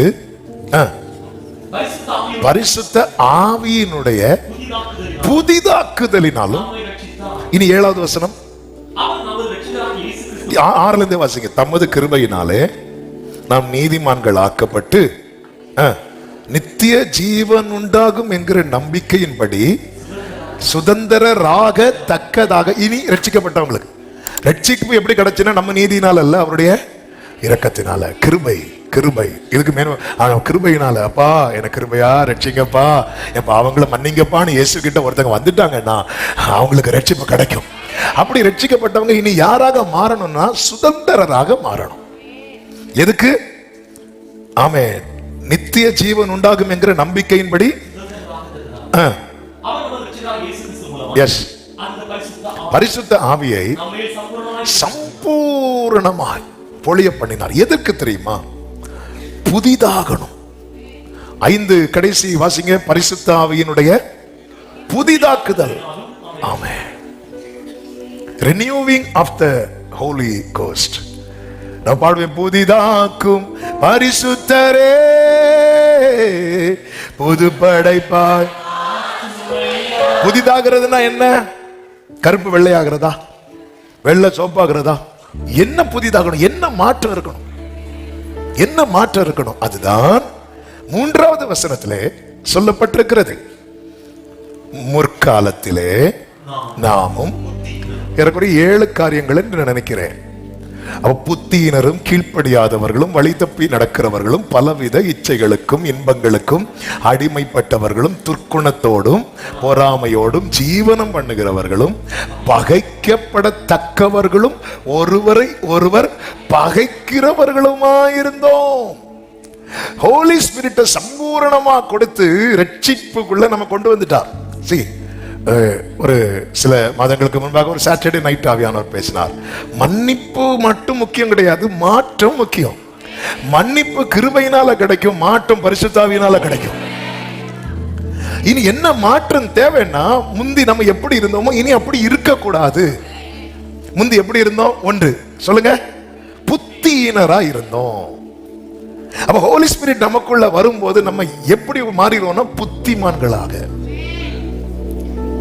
எல்லாவற்றையும் சோதித்து நலமானதை பிடித்துக் கொள்ளுங்கள், பொல்லாங்கை தோண்டுகிறதை. அப்ப அவனுக்கு அது புத்தி இருக்கு, இது வேண்டாப்பா, இந்த ஏரியா பக்கம் போயிடாத. உலகம் சொல்லும் களவும் கற்று மறேன், பைபிள் அப்படி சொல்லவே இல்லை. இது பொல்லாப்புன்னு தெரிஞ்சிட்டுல. நீங்க துணியை காய போடுறீங்க, பாக்குறீங்க அசை இல்லை, ஃப்ரெண்ட்ல ஈவி லைன் போகுது. அசையும் இப்படிதானே இருக்கும். அது சொல்றாங்க அதுல கரண்ட் வரும். நாங்க இதெல்லாம் நம்ப மாட்டோம். தோமாவே இயேசுவை தொட்டு பார்த்து தான் நம்பினார். போமா, ஒரு நாள் ஃபுல்லா பவர் கட்டா இருந்தா கூட போக மாட்டோம். அப்ப நமக்கு அது பொல்லாப்புன்னு தெரிஞ்சது, நம்ம ட்ரை பண்ண மாட்டோம். அதுக்கு இந்த எக்ஸாம்பிள் சொன்னேன். பொல்லாப்புன்னு தெரிஞ்ச ட்ரை பண்ண மாட்டோம். அப்ப இந்த புத்தி தான் தேவ பிள்ளைக்கு தேவை. உலகம் சொல்லும் களவும் கட்டு வரப்பா, இந்த வாலிப பிராயத்தில் எல்லாம் அப்படி கிடையாது. ஆவியானவர் சொல்லுவார், வலதுபுறம் இடதுபுறம் சாயும் போது வழி இதுவே. இந்த ஞானம் தேவை. முந்தி இது கிடையாது. அதனால வழி தப்பி தெரிந்தோம். நம் மாம்சமும் மனசும் விரும்புகிறதை செய்து. அப்ப ஹோலி ஸ்பிரிட் என்ன புதிதாக்குகிறார் அப்படின்னா புத்தி. தாவீதுடைய பர்சனல் லைஃப், தாவீதுடைய ஜெபத்தை கேட்டா தெரியும். தாவீதே சொல்லியிருக்கிறார், நீர் என் புத்தி இனத்தை அறிந்திருக்கிறீர். அந்த தாவீதின் மேல ஆவியானவர் வந்ததும் வேதம் சொல்லுகிறது, அவன் புத்திமானாய் நடந்து கொண்டான். ராஜா கிட்ட எப்படி நடக்கணும், குடும்பத்துல எப்படி நடக்கணும், ஜனங்க கிட்ட எப்படி நடக்கணும். இதனாலதான் என்னாச்சு தெரியுமா? அந்த வீட்டுல, அதாவது சவுல் தாவீதை முழு பகைத்தும் ஒரு யோனத்தான் என்கிற ஒரு நல்ல சிநேகிதன் தாவீதுக்கு வருவதற்கு காரணம் என்ன தெரியுமா? அவன் எப்படி நடந்து கொண்டான் தெரியுமா? புத்திமானாய். ஆண்டவரே, கடல்ல நடக்க கிருபை தாங்கன்னு கேட்கலப்பா, நம்மள அது கேட்போம். ஆண்டவரே, எங்க சொத்தவள பீச்ல, எங்க கன்னியாகுமரி கடல்ல, அது அது அது தேவையில்லை, தேவையில்லை. ஆண்டவர் மிராக்கிளை செய்யறதே எப்போ பாருங்க, ஒரு தேவை வந்த போது மட்டும்தான் செய்தார். தேவை வரும்போது, ஒரு கல்யாண வீட்டுல இயேசு வந்தாச்சு, ஒருத்தர் என்ன கவனிக்க மாட்டேங்கிறாங்களே. பேதுரு எல்லாரும் கை தட்டு, 2 பாட்டில் எடுத்துட்டு வா, இப்ப பாரு இதை நான் எதா மாத்த போறேன். ஏன்னா இப்படி எல்லாம் தான் இன்னைக்கு நடந்துட்டு இருக்கு. எதுக்கு? அந்த வீட்டுல தண்ணீரை ரசமா மாத்தினது எதுக்கு அப்படின்னா, அங்க குறைவு வந்துச்சு. அங்க இனி இப்படி ஒரு மிராக்கிள் பண்ணாதான் ஒண்ணு நடக்குங்கிறது. அப்படி ஒரு நிலைமை வந்ததுனாலதான் இயேசு என்ன பண்ணார் தெரியுமா? என் லைஃப்ல இனி ஒரு மிராக்கிள் நடந்தாதான் அடுத்த ஸ்டெப்பே வைக்க முடியும்னு ஒரு நிலைமை வரும்போது அந்த இடத்துல இயேசு கண்டிப்பா செய்யும். அதன் அர்த்தம் என்ன? அது வரைக்கும் செய்ய மாட்டாருங்க. ஆமா, செஞ்சு என்ன? 1 மணிக்கு சாப்பிடுற டைம், பிள்ளை வீட்டுல தூங்கிட்டு இருக்கிறான். 1 மணி ஆச்சு, பிள்ளைக்குன்னு ஆசையா செஞ்ச சாப்பாடை தூங்கிட்டு இருக்கிற பிள்ளைக்கு மேல கொண்டு கொட்டினா எப்படி இருக்கும்? அந்த சாப்பாடுக்கு ஒரு மதிப்பும் இல்லை. அநேக லைஃப் அற்புதத்துக்கு அப்ப என்னங்க வேல்யூ இருக்கு? இஸ்ரவேல் ஜனங்கள் வந்து நின்னு பாரு, இப்ப பாரு எங்க கையில இருக்கிற கோல் இதோட பாரு, இப்ப பாரு செங்கடலை பாரு திறக்குது பாரு. அடுத்த நாள் வந்து கோலை நீட்ட சொல்லுங்க, அடுத்த நாள் திறக்காது. ஏன்னா தேவையில்லை. நான் சொல்றது எத்தனை பேர் புரியுது? கடல்ல இயேசு நடந்தது ஒரு தேவை வந்ததுனால. ஆமே, சீஷர்களை ஜனங்களை அனுப்பி விடுங்கன்னு சொல்றாரு. உங்ககிட்ட என்ன இருக்குல்ல அதை கொடு, அதை பிளஸ் பண்ணுவோம். இல்லையா மிராக்கிள் இருக்கிறதை ஆசீர்வதிப்பார். இல்லையா இல்லாதவைகளை இருக்கிறதை போல. இதுதாங்க ஜீசஸ். ஆமே. அப்போ ஆவியானவர் எனக்குள்ள வந்ததும் என்னை எப்படி நடத்த விட மாட்டாருன்னா புத்தியினமா. அப்போ இதுதான் இவன் எப்படி நடந்தான்பா, இவன் எப்படி இருந்தவன் இப்ப பாரு. இதுதாங்க மாற்றம். அடுத்து பாருங்க, புத்தியினரும். அடுத்து ஆவியானவர் உள்ள வந்தா அவன் கீழ்ப்படிவான். அவன் பெற்றோருக்கு கீழ்ப்படிவான், ஸ்கூல்ல டீச்சர்ஸுக்கு கீழ்ப்படிவான், காலேஜில் போனா என்ன இவனுக்கு மாற்றம். ஆமே, கொஞ்ச நாள்ல லாஸ்ட் பெஞ்சில இருந்து ஃபர்ஸ்ட் பெஞ்சுக்கு வந்துருவான். சில பாக்குறாங்க வேண்டாம் நான் லாஸ்ட் பெஞ்சிலே இருக்கிறேன். கீழ்ப்படிதல். ஆவியானவர் உள்ள இருந்துட்டாரு வைங்கள. சிமியோன் என்கிற தேவ மனுஷன் மேல ஆவியானவர் இருக்கிறா.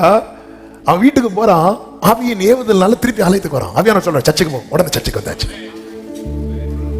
இயேசு கிறிஸ்து பாருங்க, அவர் பிதாவுக்கு சமமா இருப்பதை கொள்ளையாடின பொருளாய் எண்ணாமல் தம்மை தாமே வெறுமையாக்கி அடிமையின் ரூபம் எடுத்து சிலுவையின் மரண பரியந்தம் கீழ்ப்படி. ஏன் ஈசாக்கு நேசப்பிள்ளை தெரியுமா? மகனை எழும்பி வா, மோரியா மலைக்கு போனா எழும்பி போவான். இந்த கல்லெல்லாம் எடுத்து வச்சு பலிபீடம் கட்டுனா பலிபீடம் கட்டுவான். அதுல நீதம்பா அதுல பாடுனா போய் பாடுவான். புதிய ஏற்பாட்டுல இயேசு ஞானஸ்நானம் எடுக்க வேண்டிய அவசியமே கிடையாது. ஏனென்றால் அவர் பாவத்தில் பிறக்கவில்லை. இந்த பூமியில பிறக்கிற ஒவ்வொரு மனிதனும் பாவத்தில் பிறக்கிறான். ஏனென்றால் ஆதாம் வழி வந்ததுனால. ஆமென். ஆனா இயேசு அப்படி இல்லை. பரிசுத்த ஆவி மரியாள் மேல வர்றாங்க, மரியாள் கர்ப்பவதி ஆறாங்க, ஒரு கன்னிகை கர்ப்பவதியாகி. அப்படி இருந்தும் இயேசு ஞானஸ்நானம் எடுக்கும் போது சொன்ன வார்த்தை, இப்படி எல்லா நீதியும் நிறைவேற்ற வேண்டியது நமக்கு ஏற்றது. ஆமா, எல்லாரும் கொஞ்சம் யோசித்து பாருங்க.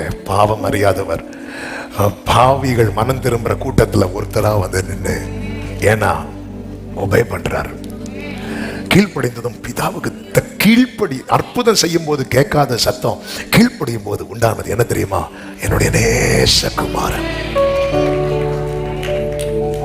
ஆமென். என்னுடைய நேசகுமாரன். He is my beloved son. இவரெல்லாம் பிரியமா. அந்த லவ் வந்து ஓவர்ஃப்ளோ ஆகுது. லவ் இருக்குது, லவ் ஓவர்ஃப்ளோ ஆகணும்னா கீழ்ப்படிதல். நம்ம எல்லாரையுமே தேவன் நேசிக்கிறார். ஆமே, இந்த ஆவியானவர் நமக்குள்ள இருந்து கீழ்ப்படிய வச்சு என்ன செய்ய வைப்பார் தெரியுமா? நம் மேல அவர் வைத்திருக்கிற அன்பை ஓவர்ஃப்ளோ ஆக பண்ணுவார். அந்த அன்பினால் நம்மை நினைத்து, அந்த அன்பினால் இன்னும் அந்த ஆழம், அந்த ஆழத்துக்குள்ள போகணும்னா அந்த லவ் வந்து ஓவர்ஃப்ளோ ஆகணும். இவர் என்னுடைய நேசகுமாரன், ஓ அவரால் இருக்க முடியல அப்படி சொல்றாரு. அந்த ஹோலி ஸ்பிரிட் நம்மளை கீழ்ப்படிய வச்சு எங்க கொண்டு போறாருன்னா ஒரு டீப் ரிலேஷன்ஷிப்புக்குள்ள, ஒரு டீப் ரிலேஷன்ஷிப்புக்குள்ள. அந்த மோரியா மலைக்கு மேல அப்பாவும் பையனும் மட்டும் தான் நிக்கிறாங்க. ஓ என்ன ஒரு ஒரு ஆழமா, நானும் இயேசுவும் மட்டும் ஒரு ஆழமான ஒரு உறவுக்குள்ள கதறபடியே கொண்டு போறார். கீழ்ப்படிய நேற்று வர வேணா கீழ்ப்படியவே மாட்டான். ஆனா இப்போ இதுதான் இந்த புதிதாக்குதல் இல்லைன்னா என்கிட்ட சம்பூர்ணமா இல்லைன்னு அர்த்தம். அந்த நிறைய கணுக்கால் அளவுல இருந்து என்னால வெளியே வர முடியும், முழங்கால் அளவுல இருந்து என்னால. இப்போ பீச்சில் எல்லாம் பிள்ளைங்க விளையாடுவாங்கல்ல, பிள்ளைங்க விளையாடுவாங்க, அப்படி விளையாடிட்டு இருப்போம். திடீர்னு அங்க இருந்து ஒரு ஆளை எழும்ப பாருங்க, ஒரு பிள்ளைகளையும் காணாது, பிள்ளைகள் மட்டுமா. நம்ம நேரம் வனாந்திரத்துக்கு ஓடி வரோம். அப்ப கரையில கணுக்கால் அளவுல இருந்து நம்மளால எப்ப வேணாலும் வெளியே வர முடியும். முழங்கால் அளவுல இருந்து வெளியே வர முடியும். இடுப்பு அளவுல இருந்தும் ட்ரை பண்ணியாவது வெளியே வர முடியும். ஆனா நீச்சாளத்துக்கு போயிட்டோம்னு வைக்கல,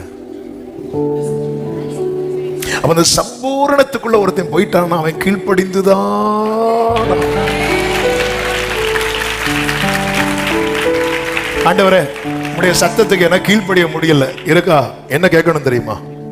தேவரீர் சம்பூரண மழையே. ஹல்லேலூயா, ஹல்லேலூயா.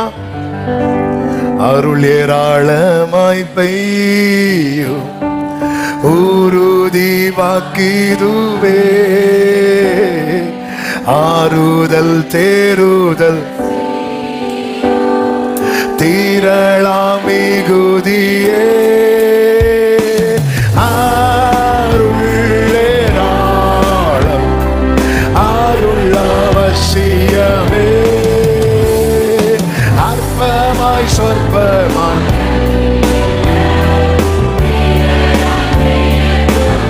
இயேசு வந்தருளுமே. அருள் ஏராளமாய் பெய்யும் இயேசு. ஆமென். கூட்டத்திலே இறங்கி தங்கிடுமே, அருள் ஏராளம்.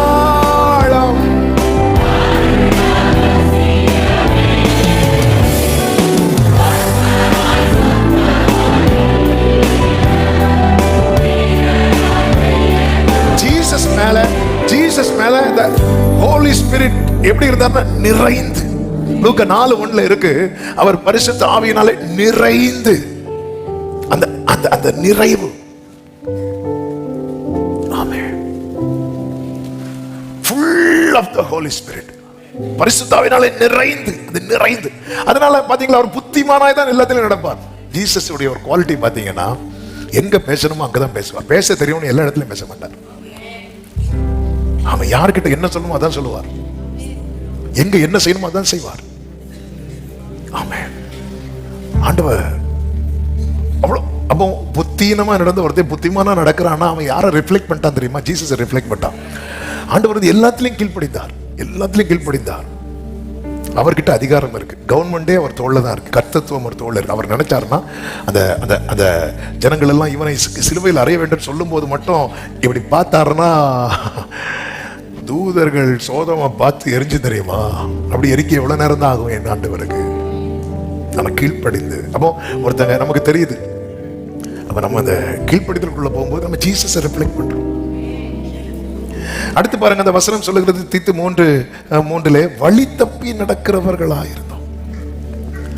ஆவியானவர் வந்து ஒருவனுக்குள்ளே சம்பூர்ணமாய் காணப்படும் போது அவன் நேர்வழியாய் நடத்தும்.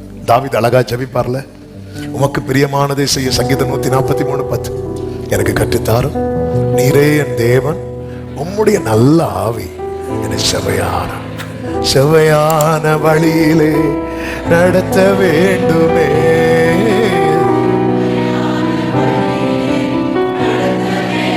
கைகளை உயர்த்தி மேக ஸ்தம்பம்.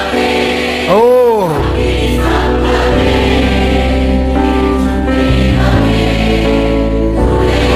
அதனாலதான் நீங்க கவனிச்சீங்கன்னா அப்போஸ்தலர் 16 எடுக்க வேண்டாம், தீத்து 3லயே வச்சுக்கோங்க. அப்போஸ்தலர் 16 பித்தினியா அப்படிங்கிற ஊருக்கு போக பவுல் பிரயத்தனம் பண்ணும்போது ஆவியானவரோ அவர்களை போக விட்ட தடை பண்றார். தடை பண்ணிட்டு மக்கதோனியாவுக்கு போக வைக்கிறார். நேர்வழியாய் நடத்துகிறார், நேர்வழியாய். ஆமென். அதாவது ஆபிரகாம் இடத்திலிருந்து அனுப்பப்பட்ட மூத்த வேலைக்காரர் ரெபேக்காள் இடத்தில் போய் ரெபேக்காளை அழைத்து கொண்டு சரியா யார்கிட்ட தான் கொண்டு விட்டார் தெரியுமா? ஈசா கிட்ட. ஈசாக்கு அவளை அழைத்து கொண்டு தன் கூடாரத்துக்குள்ளே போகிறார். இப்படிதான் ஆவியானவரால் நடத்தப்படுகிறவன் சரியாக யாரிடத்தில் கொண்டு போய் விடப்படுவான் என்றால், மத்திய வானிலை இயேசு வரும்போது மணவாளன் நாம் இயேசுவின் இடத்துல கொண்டு போய் விடப்படுவான். மணவாளனாகி இயேசு அவர்களை அழைத்துக் கொண்டு பிதாவின் வீட்டுக்கு போவார்.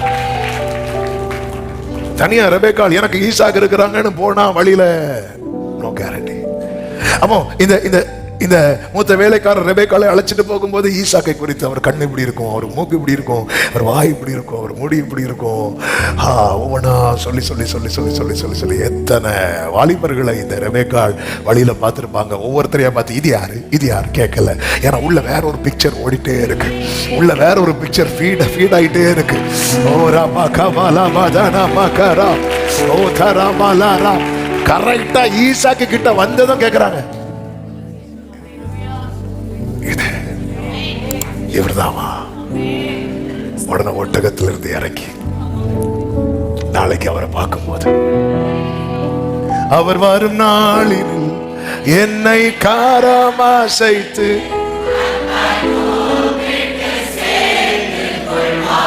ஆமென். அவர் வரும் ஓ காரமா சகலா ரீப்ரா மாமா மாமா ஆமென். அவர் சாமு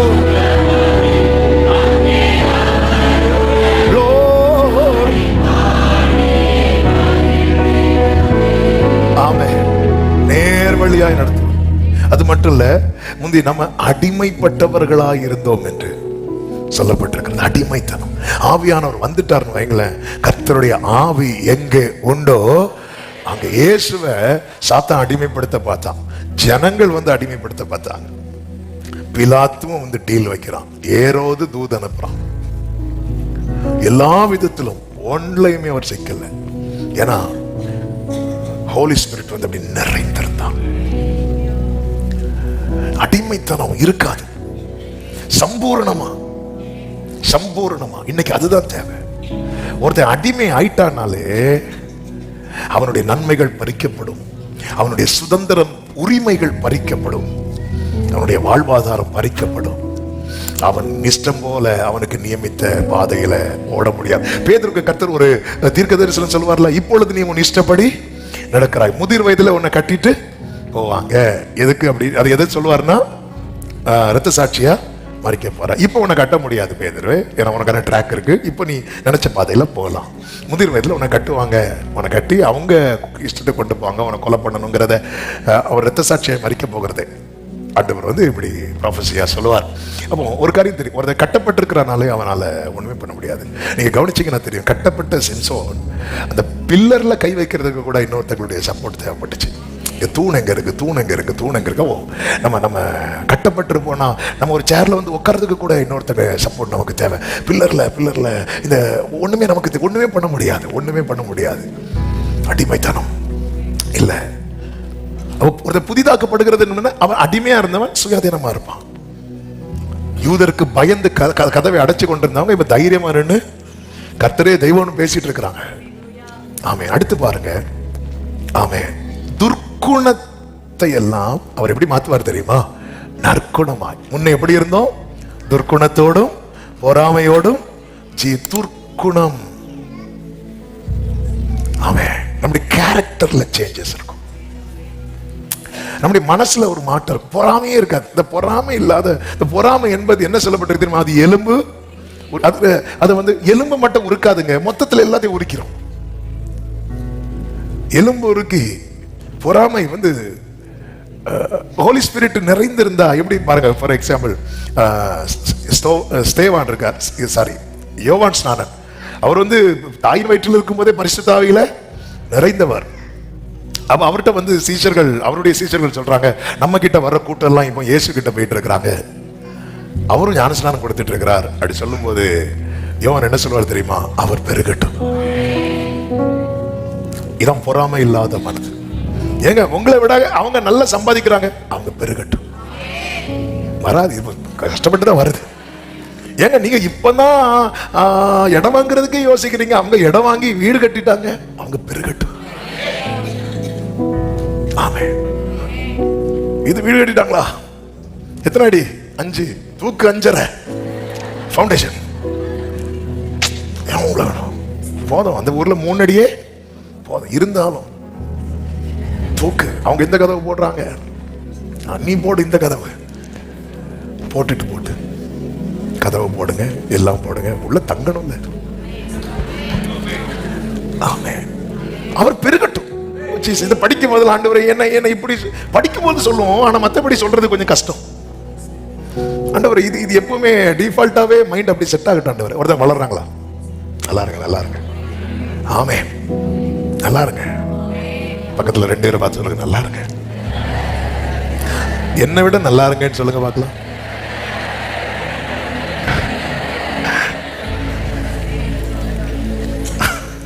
சொன்னீங்களா? நல்லா இருங்க. இல்ல சில டோன், நம்ம டோன் மாறினாலே முடிச்சு. நல்லா இருப்பேன். நல்லா இருங்க. மோசே பார்த்தீங்களா? மோசே பார்த்தீங்களா? என்கிட்ட மட்டும் தான் பேசுவார், என்கிட்ட பேச மாட்டார். பேசின தன் அக்காவுக்காக கெஞ்சினாப்பா, காப்பாத்துங்கப்பா, வாவும்பா. பரிசுத்தாவின் நிறைவு. அதனாலதான் ரோமர் 5:5 சொல்லப்பட்டிருக்கிறது, அன்றியும் நமக்கு அருளப்பட்ட தேவ ஆவியினாலே, பரிசுத்த ஆவியினாலே தேவ அன்பு நம்முடைய இருதயங்களில் ஊற்றப்பட்டிருக்கிறது. எங்க அப்பாவுடைய மாஸ்டர் பீஸ் செர்மன் வேர்ஸ் இதான். கடைசி இதுதான் பேசிட்டு ஓட்டத்தை முடிச்சான். தேவ அன்பு, காட்ஸ் லவ். அதே அன்பை ரிஃப்ளெக்ட் பண்ணாதவங்க கிறிஸ்டியன்ஸே கிடையாது. நாங்கள 4 தலைமுறை, நீங்க 40 தலைமுறை கிறிஸ்தவர்களா இருந்தாலும் ரெக்கார்டிக்கலா கிறிஸ்டியன் மதம், கிறிஸ்தவம் அப்படி வச்சா உலகம் கிறிஸ்டியன் அங்கீகரிக்கும், பரலோகம் அங்கீகரிக்காது. அதான் சொன்னேன்ல, பழைய ஏற்பாட்டு பரிசுத்தவான்கள் தேவனுடைய அன்பை உணர்ந்தார்கள். ஆனால் அவர்களால் என்ன செய்ய முடியல அப்படின்னா, காட்ட முடியல. ஒரு எக்ஸாம்பிள் சொல்றேன். மோசே மலையிலிருந்து கெஞ்சினார்ல, ஆண்டவர் சொல்றார், என்ன விட்டு மோசே, நான் இந்த ஜனங்களை அழிக்க போறேன். ஏன் அழிக்க போறேன்? கீழே கன்றுக்குட்டியை உண்டு பண்ணி வைத்து ஆராதிச்சிருந்தாங்க. என்ன விட்டு மோசே, ஆண்டவரே அப்படிதான் செய்யக்கூடாது. ஆண்டவருக்கு ஸ்டடி எடுக்கிறாரு. சரி பரவாயில்ல, மோசே நம்மளை ரிஃப்ளெக்ட் பண்ணுவான்னு சொல்லிட்டு கீழே அனுப்புனா, கீழே வந்ததும் கர்த்தர் பட்சத்தில் நிக்கிறவா யாரு? வா, அவ்வளவு வெட்டி போடு. மேல இருக்கும்போது வேற, சிலர் சர்ச்சில் இருக்கும்போது வேற. என் புருஷனை மன்னிய மாட்டவரேன், வீட்டுல வந்தா நாளைக்கு என்ன காலில் எழுப்போடு, நீ எழும்பவே மாட்டேங்க. இங்க வந்தா வேற. ஆமே, ஆனா ஆண்டவரே, புருஷன் மனம் திரும்பி இருந்தாலும் காலை முடிச்சு போடணும். இல்ல, நம்ம ஆண்டவர் சமூகத்தில் இருக்கும்போது வேற, வீட்டுல வந்ததும். ஆமென், அல்லேலூயா. பழைய ஏற்பாட்டுல அதை ரிஃப்ளெக்ட் பண்ண முடியல. ஆனா புதிய ஏற்பாட்டுல மேல் வீட்டுல இருந்து ஒரு கூட்டம் இறங்குது. பழைய ஏற்பாட்டுல 3000 பேர் இறந்தாங்க. புதிய ஏற்பாட்டுல 3000 பேர் ரட்சிக்கப்பட்டாங்க.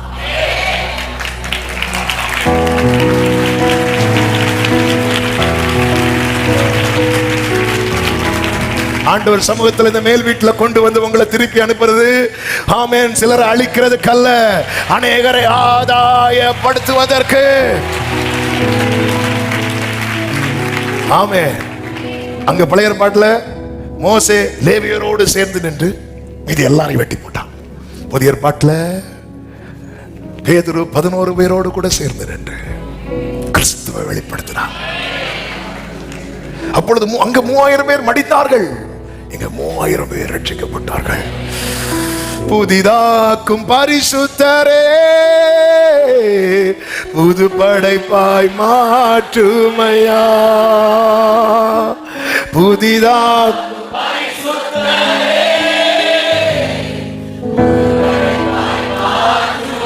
ஆமென், உடைத்து விடும் உருவாக்கும்,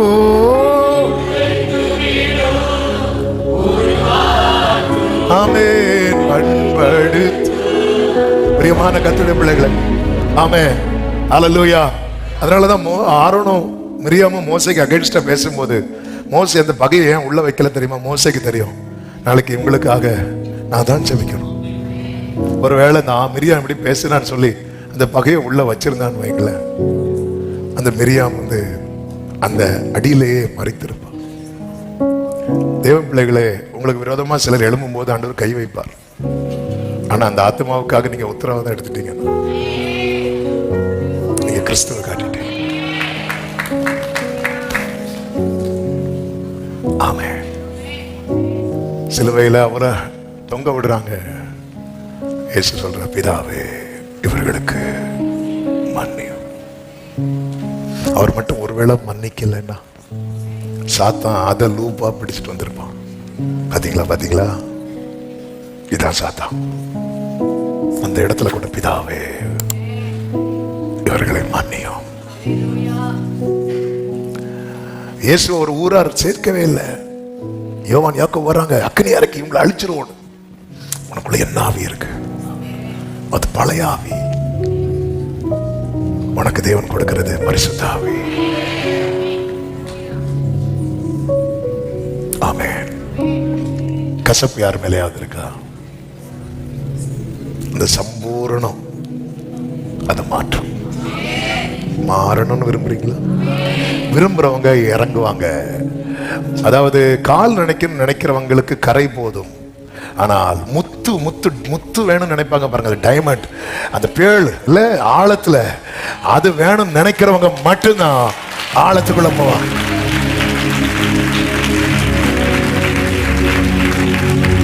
என்னை இழுத்துட்டு போங்க ஆண்டவரே, என்னை இழுத்துட்டு போங்க ஆண்டவரே. ரெண்டு வார்த்தையை சொல்லி முடிச்சிட. முந்தி எப்படிப்பட்டவர்களா இருந்தோம்? பகைக்கப்படத்தக்கவர்கள். ஓ, நம்மளை பார்த்தாலே ஒரு வெறுப்பு, பரலோகத்துக்கு ஒரு வெறுப்பு, பரலோகத்துக்கு ஒரு பகையான அப்படிப்பட்ட வேலையெல்லாம் செஞ்சுட்டு இருக்கோம். ஆனா ஆவியானவர் வந்து நம்ம கிரியை எல்லாம் மாற்றும் போது இப்போ யாரா மாறுறோம் தெரியுமா? ரொம்ப ஃபேவரேட்டா, ரொம்ப பிரியமான. ஓ தானியேலே, நீ எனக்கு மிகவும் மிகவும் பிரியமானவன். முன்னாடி பகைக்கப்படத்தக்கவர்களா இருந்தோம், யாருக்குமே வேண்டாம். தேவ சபைக்கு பவுல் முன்னாடி வேண்டாம், பவுல வேண்டாம் வேண்டாம் வேண்டாம். ஆனா இன்னைக்கு அவன் தான் வேணும். முன்னாடியார் பகைக்கப்பட்டவர்கள். தாவீதின் குடும்பத்துக்கு தாவீது வேண்டாம். சிங்கம் வந்து தாவீத ஒருவேளை கொண்டிருந்தா கூட அந்த குடும்பம் துக்கம் கொண்டாடி இருக்காது. அவங்க கவலை எல்லாம் அந்த கொஞ்சம் ஆடுதான், தாவீது இல்லை. ஆனா இப்போ எல்லாரும் யாரை தேடி போறாங்க தெரியுமா? தாவீத. யோசேப்பின் சகோதரர்களுக்கு யோசேப்பு வேண்டாம். ஆனா இப்ப அவங்களுக்கு எல்லாம் யார் தான் வேணும் தெரியுமா? யோசேப்பு தான் எல்லாம் கெட்டி பிடிச்சு அழுதாங்களாம். முன்னாடி முன்னாடி முன்னாடி முன்னாடி என்ன யாருக்குமே வேண்டாம். ஆனா ஆவியானவர் ஒரு சம்பூரணமாய் வரும்போது நீ எல்லாருக்குமே ஃபேவரேட்டா மாறுவ. விசேஷமா பரலோகத்துக்கு. அதுல முன்னாடி எப்படிப்பட்டவர்களா இருந்தோம்? ஒருவரை ஒருவர் பகைக்கிறவர்களா இருந்தோம். இவங்கள்ட்ட பேச மாட்டேன், இவங்கள்ட்ட பேச மாட்டேன், இவங்கள்ட்ட சிரிக்க மாட்டேன், இவங்க கூட எந்த இதுவும் வச்சுக்க மாட்டேன். இது வந்து பழைய பழைய பழையது. ஆனா புதிதாக்கப்பட்டவன் வந்து அன்பு. நான் இவங்களை பகைக்கிறேன், இவங்களை பகைக்கிறேன், அவங்களை பகை, இது பழசு. புதிதாக்கப்பட்டவன் அன்று சொல்லுவன் சத்துருக்களையும் அவன் காட்டி கொடுத்தவனை சிநேகிதனே என்றார். துரோகின்னு சொல்லல, சிநேகிதனே, மை ஃப்ரெண்ட் அப்படிங்கிறார். ஓ,